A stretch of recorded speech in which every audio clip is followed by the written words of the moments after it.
నమస్తే, నేను మీ Gopi. Welcome back to our channel. ఈరోజు మనతో వచ్చరికి సీనియర్ జర్నలిస్ట్ ఇమ్మంది రామారావు గారు ఉన్నారు. సార్ నమస్తే. సార్ నమస్తే అండి. సార్, ఆంధ్రప్రదేశ్లో రాజకీయాలు అయితే వాడివేడిగా ముగిశాయి, పోలింగ్ కూడా అయిపోయింది. సో అదే క్రమంలో పవన్ కళ్యాణ్ గారు గెలిస్తే రాబోయే రోజుల్లో ఉప ముఖ్యమంత్రి వచ్చే అవకాశాలు కనిపిస్తున్నాయి.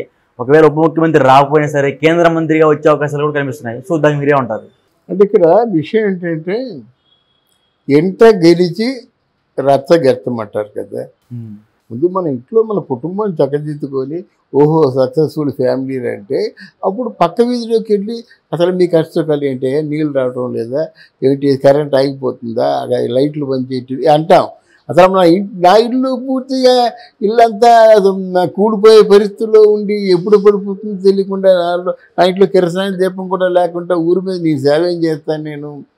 నువ్వు ఏ ఆంధ్రప్రదేశ్ని అయితే చూసి ఏ ప్రజలనైతే చూసి నా ప్రజలకు అన్యాయం జరుగుతుంది, నా విద్యార్థులకు అన్యాయం జరుగుతుంది, అన్ని వర్గాలకి అతీతంగా ఉన్న నేను అన్ని వర్గాల్లో కూడా అన్యాయం జరుగుతుంది, దీని రూపు మాపాలి, ఆంధ్రప్రదేశ్ని పరిరక్షించాలి అనే ఉద్దేశంతోనే కదా రాజకీయాల్లో అడుగు పెట్టావు. రాజకీయాల్లో అడుగు పెట్టినప్పుడు ఫస్ట్ రెండు విషయాలు, నువ్వు రాజకీయాల్లో లాభించాలనుకుంటున్నావా, రాజకీయాల్ని ప్రక్షాళనం చేసి ఒక మంచి రాజకీయాల్ని తీసుకురావాలనుకుంటున్నావా, అది రెండు ఆలోచించుకోవాలి. అయితే ఇప్పుడు టూ ఇయర్లీ ముందే మనం మాట్లాడుకోవడం బాగుండదు. కానీ కొంతమంది ఉప ముఖ్యమంత్రి అంటుంటే నాకు కొంచెం బాధగా ఉంది. పవన్ కళ్యాణ్ లాంటి వ్యక్తి ఉప ముఖ్యమంత్రి అంటే మనకి గతంలో ఉప ముఖ్యమంత్రి అంటే ఎవరంటే 6వ వేలు లాంటి వాడు అని అర్థం మాట. అంటే చేతికి 6వ వేలు ఉంటుంది కదా, దాంతో పనేం లేదు. ఆ వేలు లేకపోయినా అన్నం తినేయవచ్చు, ఆ వేలు లేకపోయినా ఏదైనా చేసేయచ్చు. అంటే ఉప ముఖ్యమంత్రి అంటే 6వ వేలు లాంటి వాడని అర్థం. పవన్ కళ్యాణ్ లాంటి నాయకుడికి ఆ పేరు పెట్టడం నాకు నచ్చలేదు. ఉప ముఖ్యమంత్రిగా ఉంటే చంద్రబాబు నాయుడు పక్కనని ఎందుకు పనికి వస్తాడు, ఏం చేయగలుగుతాడు, ఆయనకి ఏం రైట్స్ ఉంటాయి, ఇది తీసి పక్కన పెట్టి మళ్ళీ ఇక్కడ ఉప ముఖ్యమంత్రి వేరు. ఎక్కడ తెలంగాణలో నేను బట్టి విక్రమార్కైనా రేవంత్ రెడ్డి, నీ ఫోటో ఎంత ఉంటే నా ఫోటో ఎంత ఉండాలా, నీ దన్నించి లేతే నా దన్నించి. కర్ణాటకలో కూడా అలాగే నువ్వు మోదీ దగ్గరికి వెళ్తే నేను మోదీ దగ్గరికి వస్తాను, నువ్వు రాహుల్ గాంధీ కలిస్తే నేను రాహుల్ గాంధీ కలుస్తాను. అలాగే మాట నీ ఒక ఏమైనా ఇంటర్వ్యూలు ఒక 5 నిమిషాలు ఇచ్చినట్టు నేను 5 నిమిషాలు ఇస్తాను. ఇలాగా బాగా చండాలం అయిపోయింది మాట అండి. ఎవరు ఇన్ఫీరియారిటీ కాంప్లెక్స్ ఇద్దరిలో ఉంది, తొందరలో వాళ్ళు బయటపడతారన్నమాట. మరీ అలాగా ఉండవలసిన అవసరం లేదు. ఎందుకంటే ఒక ఎమర్జెన్సీలోనూ ఎవరైనా నిర్ణయాలు తీసుకోవచ్చు.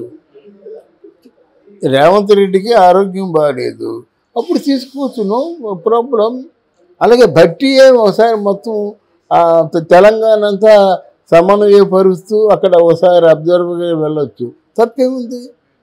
మీరు ఏమి చేసినప్పుడు కూడా ప్రజలకు మంచి చేసేది కావాలి, కానీ ఆ విషయంలో పోటీ పడండి.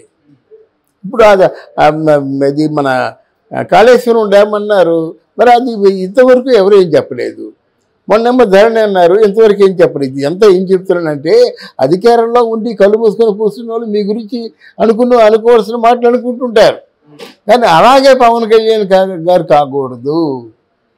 మరి ఏ పొజిషన్ కావాలంటే పవన్ కళ్యాణ్ తప్పకుండా ఆంధ్రప్రదేశ్లో 100 హోములోకి రావాలి, హోమ్ మినిస్టర్గా రావాలి.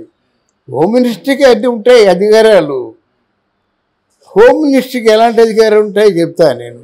నెహ్రూ గారు ప్రధానమంత్రిగా ఉంటుండగా కొంచెం ఆయన శాంతి దూత, ఆయన చైనా దండయాత్ర చేస్తుండగాను హోమ్ మినిస్టర్గా ఉన్నటువంటి సర్దార్ వల్లభాయ్ పటేల్ తీసుకున్న నిర్ణయం వల్ల ఆ వారు అక్కడితో ఆగిపోయింది. హోమ్ అంటే అలాగుండాలి, అలాగుంటుంది. ఇక్కడ నువ్వు రాజకీయాల్ని ప్రక్షాళన చేస్తున్నావు అని కదా వచ్చావు. నువ్వు రాజకీయాల్ని ప్రక్షాళన చేయాలంటే హోంలోనే ఉండాలి. ఎంతమంది అండి, ఎంత అవినీతి అండి, ఎన్ని ఎకరాలండి, 100 ఎకరాలు దోచేసుకుంటున్నారు. ఆ విశాఖపట్నం బీచ్ రోడ్ వెళ్ళండి, అలో లక్షణాలు ఏడుస్తున్నారండి. ఒక 5 ఎకరాలు ఎవడో కొనుక్కుంటాడు, ఎప్పుడో వాళ్ళ తాత ముత్తాతల నాడు. ఇప్పుడు ఎకరం 4 కోట్లు ఉంది అక్కడ.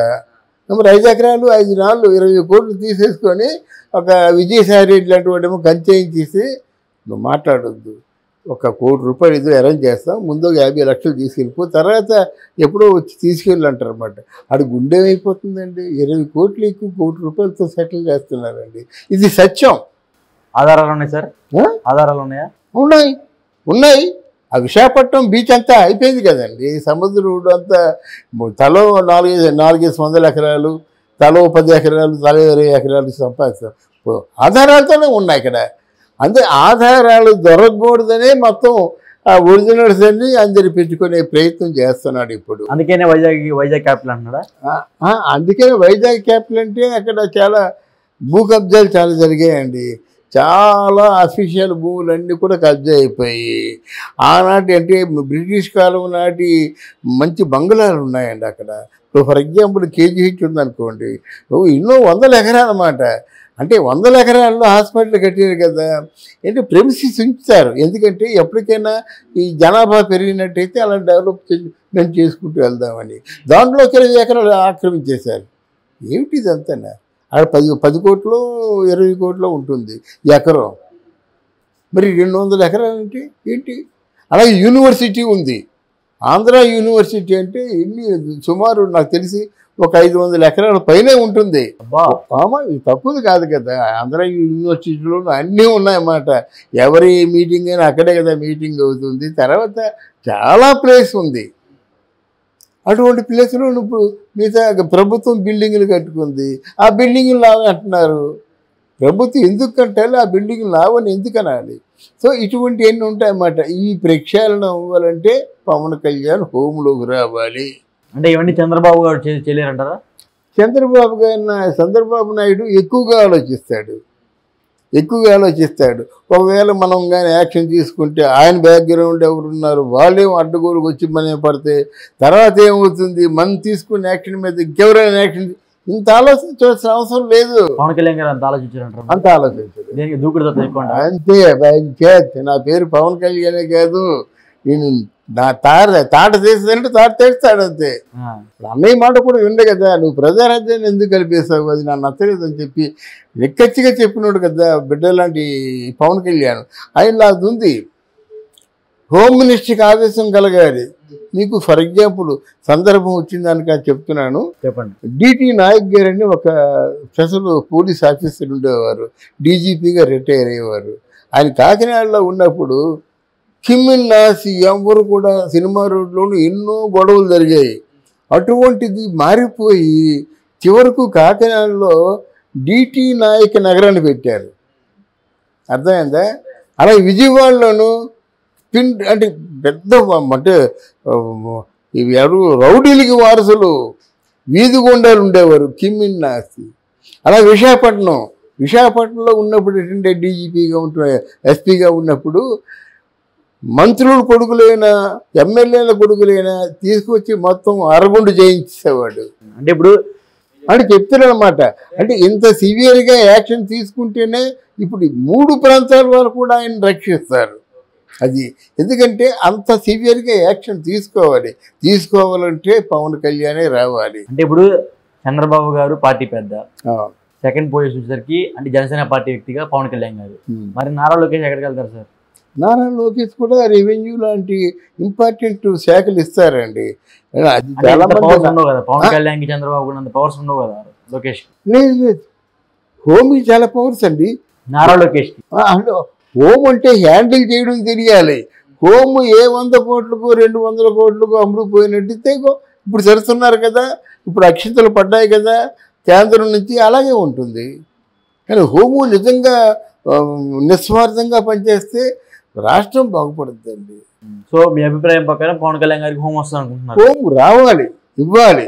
అభిప్రాయం కాదు, they must allocate the home ministership. అది అప్పుడే వీళ్ళు మాట అన్నారు కదా ప్రజాస్వామ్య పరిరక్షణ అని, అప్పుడే జరుగుద్ది. అంతేగాని ఏదో మున్సిపాలిటీ ఏదో పారేశారనుకోండి ఆయనే చేస్తారు. పవన్ కళ్యాణ్ చంద్రబాబు నాయుడు కూడా ఆపేయాలండి. ఏమనుకుంటున్నాం, అక్కడ చంపేస్తున్నాడు పట్టుకొని. ఒక్కడిని ఎన్కౌంటర్ చేశారనుకోండి, రెండోవాడు చేస్తుందా? హోమ్ ఖచ్చితంగా ఎప్పుడు శిక్షలు వేస్తుండాలా. బ్రైబుల్ తీసుకున్న వాళ్ళ మీద ఏమో కొన్ని కేసులు పెడుతుండాలా. ఆడవాళ్ళని ఎవడని రేపు కడుపుతో ఉన్న అమ్మాయిని రేపు చేసి చంపిస్తాడండి. అలాంటిది మీరు విని ఓహో సరే అప్లై చేయండి. అది ఎవడైతే చంపడానికి కొట్టి పారేయడం అయితే ఎవడు చూశాడు? రాజశేఖర్ రెడ్డి టైంలో ఉంటుండగాను ఇలాగే ఒక ముగ్గురు కడుపుతో ఉన్న అమ్మాయిలేమో ఇలాగా రేప్ చేసినట్టయితే ఆయన వాళ్ళకి ఎంకరేజ్ చేశారన్నమాట. కనిపిస్తే గుడ్లు పీకేయండి అని చెప్పేసి. మరి ఆ రోజుల్లో ఆ నిందితులు కనిపించినట్టు వాళ్ళు గుడ్లు పీకేశారు. తర్వాత ఎంతకాలం వరకు సజావుగా ఉన్నారు ఆడవాళ్ళు.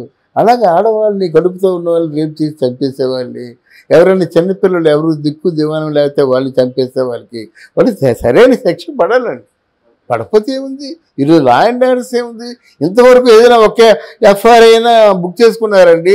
అయ్యో నాకు అన్యాయం జరిగిందంటే మమ్మల్ని ఏం చేయమంట అంటున్నారు అన్నమాట. వాళ్ళు మనకెందుకండి? Because of the home. Okay, ఇలా ఫ్యూచర్స్ ఉందండి. ఎక్కడుందో మనకు తెలియదు. ఇంకెవరో ఉన్నారు అందువల్ల అలా కాదు. ఒక్కసారి సింహస్వప్నంలాగా నిందితుల పాలిట మరి అవినీతి పనుల పాలిట ఉండాలండి. అప్పుడే బాగుపడుతుంది దేశం. లేకపోతే మళ్ళీ మామూలే. అలాగని చంద్రబాబు నాయుడు చిన్న చేయడం కాదు. చంద్రబాబు నాయుడు మీద బుర్ర మీద ఎంత బరువు ఉందండి. ముందు అప్పులు తీర్చే మార్గం ఆలోచించాలి. ముందు అక్కడ రాజధానిలో 33,000 కోట్ల 33,000 ఎకరాల స్థలం తీసుకున్నాడు. ఆ 33,000 ఎకరాల్లో 13,000 ఎకరాలు రాజధానికి పోతుంది. 20,000 ఎకరాల్లో ఏమి చేద్దామని ఆయన బుర్రలో ఉంటుంది.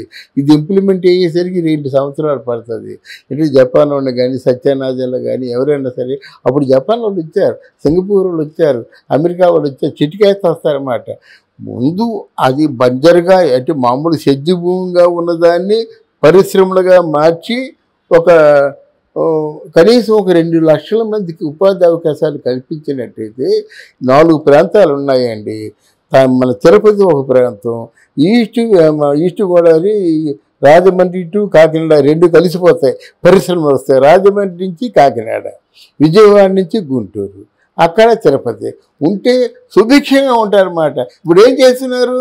అందరూ హైదరాబాద్ వచ్చేస్తారు, అందరూ ఇక్కడ మద్రాసు వెళ్ళిపోతున్నారు, అందరూ కూడా బెంగళూరు వెళ్ళిపోతున్నారు, అందరూ బాంబే వెళ్ళిపోతున్నారు. 4 ప్రాంతాలు వెళ్ళిపోతున్నారు అంతే.